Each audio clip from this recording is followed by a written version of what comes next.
From Keene in the Shire, the Liberty Media capital of the world, this is Daryl W. Perry, host of FPP Radio News for Tuesday, December 20th, 2016. Silver is trading at $15.70 per ounce. Gold is valued at $1,129 per ounce. Bitcoin is trading at 0.6 cents, and the average price of Bitcoin is $796.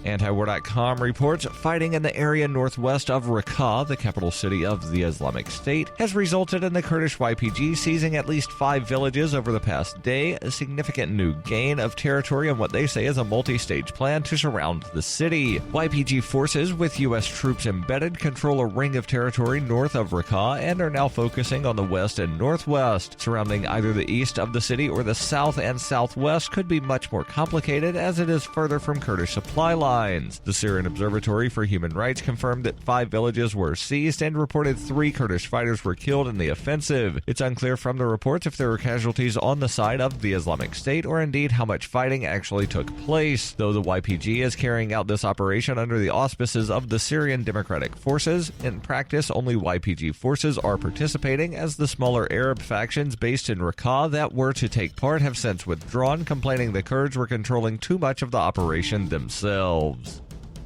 For nearly 40 years, Roberts & Roberts Brokerage has been a trusted source for buying and selling precious metals like gold and silver. They also take Bitcoin for precious metal purchases and have permanently removed the minimum purchase amount for all orders paid in the digital currency. Call Roberts & Roberts today for knowledgeable advice on buying and selling precious metals and a forward-thinking approach to new technologies. 800-874-9760 or visit online at rrbi.co.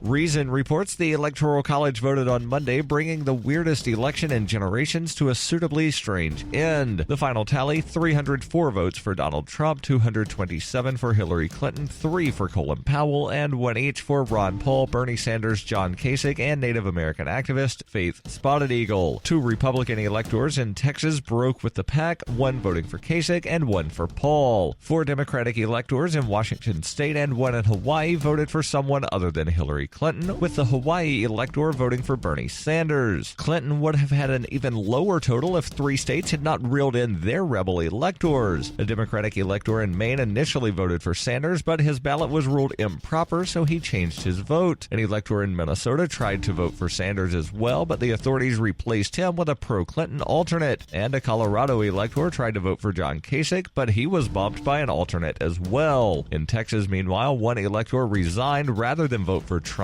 There, too, a substitute was found. The last time this many people showed up in the Electoral College results was 1796, and that was back when presidential and vice presidential candidates were selected from the same vote. A 7-vote switch might seem anticlimactic after all the hype around the Hamiltonian electors, a group with big plans to organize a mass insurgency, throw the election into the House, and deny Donald Trump the presidency. But that scenario was always extremely unlikely. It was, however, a fitting end for a campaign where the two-party facade could not conceal the thirst for more choices. Again and again this year, Americans looked at the choices before them and said, "I'd prefer something else."